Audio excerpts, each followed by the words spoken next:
க்கான வீடியோவில் என்ன நடக்குன்னு சொல்லிட்டு பார்க்கலாம். வீடியோக்குள்ளே போகிறதுக்கு முன்னாடி நம்ம சேனலை லைக் அண்ட் சப்ஸ்கிரைப் பண்ணி சப்போர்ட் பண்ணுங்கள்.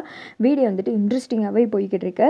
ஃபஸ்ட்டு சீனில் வந்துட்டு அபிராமி காரில் ஏறி வேகமாக வந்துட்டு இருக்காங்க. ஐயோ கடவுளே, என் பையனுக்கு எதுவுமே ஆகக்கூடாது, கார்த்தியை வந்துட்டு நீ தான் பார்த்துக்கணும் அப்படின்னு சொல்லிட்டு வந்துட்டு இருக்க. இங்கிட்டு வந்துட்டு சந்திராவை தான் காமிச்சிட்ருக்காங்க. அந்த ரவுடி இருக்காமல, அவனுக்கு வந்துட்டு கால் பண்ணுறாங்க. டே என்னடா அவளை வந்துட்டு பார்த்தீங்களா, வந்துட்டாளா அப்படின்னு சொல்ல. இல்லைக்கா, அவள் இன்னும் வரலக்கா, வந்தது சொல்கிறேன் அப்படின்னு சொல்ல. டே விட்டுறாதீங்கடா, இந்த சான்ஸை மட்டும் விட்டோன்னு வச்சுக்கோங்க, அவ்வளோதான். அவளை எவ்வளோ கஷ்டப்பட்டு வெளியில் கொண்டு வந்திருக்கோன்னு தெரியும்ல அப்படின்னு சொல்ல. அதெல்லாம் தெரியும்க்கா, நான் பார்த்துட்டு தான்க்கா இருக்கேன் அப்படின்னு சொல்லி இவங்க ரெண்டு பேரும் பேசிகிட்டு இருக்கும்போதே அபிராமியோட கார் அந்த பக்கம் கிராஸ் ஆகுது. உடனே அவன் பார்த்துட்றான். அக்கா, அந்த அபிராமியோட காரு இந்த பக்கம் கிராஸ் ஆகுதுக்கா அப்படின்னு சொல்ல. டே விட்டுறாதீங்க, உடனே அவளை மடக்கி பிடிச்சி நம்ம கஸ்டடி கொண்டு வாங்க, அவளை மயக்கமாக்கி நம்ம இடத்துக்கு கொண்டு வந்துருங்க அப்படின்னு சொல்ல.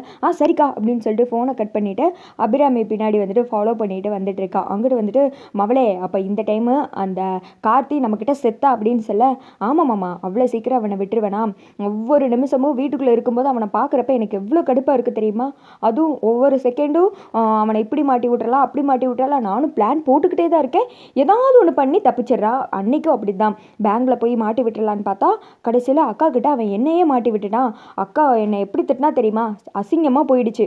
வட்ட அவன்கிட்ட தோற்று எனக்கு சலிச்சு போயிடுச்சு. இந்த தடவை அவன் நம்மக்கிட்ட மாட்டினான் அப்படின்னு சொல்ல. சந்திரா, நீ சொல்கிறது சரிதான், அவனை இந்த டைம் விடவே கூடாது. அவனோட உண்மையான சுயரூபத்தை உங்கள் அக்கா கறிக்கு வெளிச்சம் போட்டு காட்டத்தான் போகிறோம் நாளைக்கு காலையில் அப்படின்னு சொல்ல. ஆமாங்க, அதுக்கு தானங்க இவ்வளோ பிளான் போட்டிருக்கோம். எப்படி அவன் அம்மாவை கொண்டு போய் வேறு இடத்துல மறைச்சி வச்சா நம்ம விட்டுருவோமா என்ன அப்படின்னு சொல்லிட்டு சந்திரா வந்துட்டு நக்கலாக சொல்கிறாங்க. இருந்தாலும் அவன் எப்படியெல்லாம் பிளான் போட்டு தப்பிச்சிருக்கான் பாரு, அது நம்மக்கிட்ட நடக்கலை இல்லை சித்தப்பு அப்படின்னு சொல்லிட்டு சிவனாண்டி வேற சொல்கிறாங்க. இங்கிட்டு வந்துட்டு அபிராமியோட காரை அந்த ரவுடி இருக்காமல அவன் வந்துட்டு மடக்குறான். டேய் யாரா நீ அப்படின்னு சொல்லிட்டு அபிராமி வந்துட்டு கத்துறாங்க. வேமா அவன் வெளியில் வந்துட்டு அந்த கர்ச்சிப்பில் மயக்க மருந்தை வந்துட்டு தடவுறான். டேய் ஒழுங்கா வண்டி ஏறான், அவசரமாக ஒரு இடத்துக்கு போய்கிட்டு இருக்கேன் அப்படின்னு சொல்லிட்டு அபிராமி சொல்ல. அதை கூட்டு போகத்தான் நான் வந்திருக்கேன் அப்படின்னு சொல்லிட்டு அபிராமி மூக்கில் இந்த மயக்க மருந்து கர்ச்சிப்பை வச்சு அமுக்க அபிராமி அப்படியே மயக்கம் போட்டு விழுந்துடுறாங்க. இந்த அபிராமிக்கு ஒரு அறிவு இல்லையா? கார்த்தி தான் சொன்னால இந்த சிவனாண்டி அவங்களால ஆபத்து இருக்குது, அதனால தான் உங்களை வேறு இடத்துல வைக்கணும்.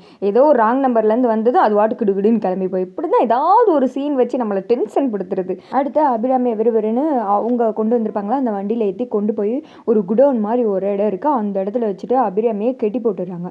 அடுத்து வேமா சந்திராவுக்கு தான் வந்துட்டு ஃபோன் வருது. எங்கே அவன் தாங்க கால் பண்ணுறான், தூக்கியிருப்பான்னு நினைக்க அப்படின்னு சொல்ல. முதல்ல அட்டன் பண்ணி சந்திரா அப்படின்னு சொல்லி சிவனாண்டி சொல்ல.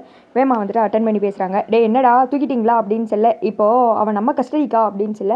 இங்கே பாருடா, நாளை காலையில் நாங்கள் சொல்கிற இடத்துக்கு அவளை கூப்பிட்டு வந்துடு. அது வரைக்கும் எந்த ப்ராப்ளமும் ஆகாமல் பார்த்துக்கோ சரியா? அவளுக்கு வந்துட்டு தப்பிக்கிறதுக்கான எந்த ஒரு சந்தர்ப்பத்தையும் கொடுத்துடாத அப்படின்னு சொல்ல. அதெல்லாம் நான் பார்த்துக்கிறக்கா அப்படின்னு சொல்லிட்டு ஃபோனை கட் பண்ணிடுறேன். அவள் வசமாக நம்மக்கிட்ட சிக்கிட்டாங்க. நாளை காலையில் கும்பாபிஷேகத்தில் எல்லாரும் இருப்பாங்கல்ல, அப்போ போல் அந்த அபிராமியை நான் இழுத்துட்டு வந்து எல்லாம் முன்னாடி நிப்பாட்டுவேன். அப்போ அந்த கார்த்தி என்ன பண்ணுறான் நானும் பார்ப்பேன். அம்மாக்காரியை காப்பாற்றுறானா இல்லைனா இன்னும் நான் அந்த ராஜா சேதுபதியோட பேரை இல்லைன்னு சொல்லிட்டு ஏமாற்றிட்டு அப்படியே வேஷம் கட்டிட்டாலே போகிறானான்னு பார்க்குறேங்க அப்படின்னு சொல்ல. ராமச்சந்திரா, அதுக்கு தானே நம்மளும் இப்படி கஷ்டப்பட்டு பிளான் போட்டு அவங்க அம்மா வந்துட்டு கடத்தியிருக்கோம். என்னெல்லாம் பண்ணி நம்மக்கிட்ட எஸ்கேப் ஆகிட்டு இருந்தான். நாளை காலையில் அவனோட வண்டவாளம் எல்லாம் தண்டவாளத்தில் ஏறப்போகுது. அப்போ உங்கள் அக்கா காரி மூஞ்சி கொண்டு போய் எங்கே வச்சிருக்கான்னு நானும் பார்க்குறேன். அவளை அந்த நிமிஷத்துலேருந்து நான் பேசுகிற பேச்சாலே சாகடிக்கிறேன்னா இல்லையான்னு பாரு அப்படின்னு சொல்லிட்டு சிவனாண்டி வேற ஆதங்கத்தை கொத்தி தீர்த்துட்டு இருக்கு. அதுக்கு தாங்க நானும் வெயிட் பண்ணிட்டு இருக்கேன் அப்படின்னு சொல்லிட்டு ஆளுக்கு ஒவ்வொருத்திக்கும் போயிடுறாங்க. அடுத்த நாள் காலையில் கும்பாபிஷேகம்லாம் தடபுடலாம் நடந்துட்டு இருக்கு. அபிராமி ஒருத்திக்கும் அப்படியே மயக்கத்தில் கெட்டி இருக்கிற மாதிரி காமிச்சிட்டு இருக்காங்க. இங்கிட்டு வந்துட்டு சந்திரா வந்துட்டு கார்த்தியை பார்த்த மணிக்கு நக்கலாவே சிரிச்சிட்டு இருக்காங்க. எவ்வளோ நேரம் சந்தோஷமாக இருக்க முடியுமோ இருந்துக்கோ, இப்போ கொஞ்ச நேரத்தில் நீ என்ன ஆக போகிறேன்னு பாரு அப்படின்னு சொல்லிட்டு யாருக்கோ கால் பண்ணுறாங்க. அதோட பார்த்தீங்கன்னா வீடியோ வந்துட்டு முடிஞ்சிருது.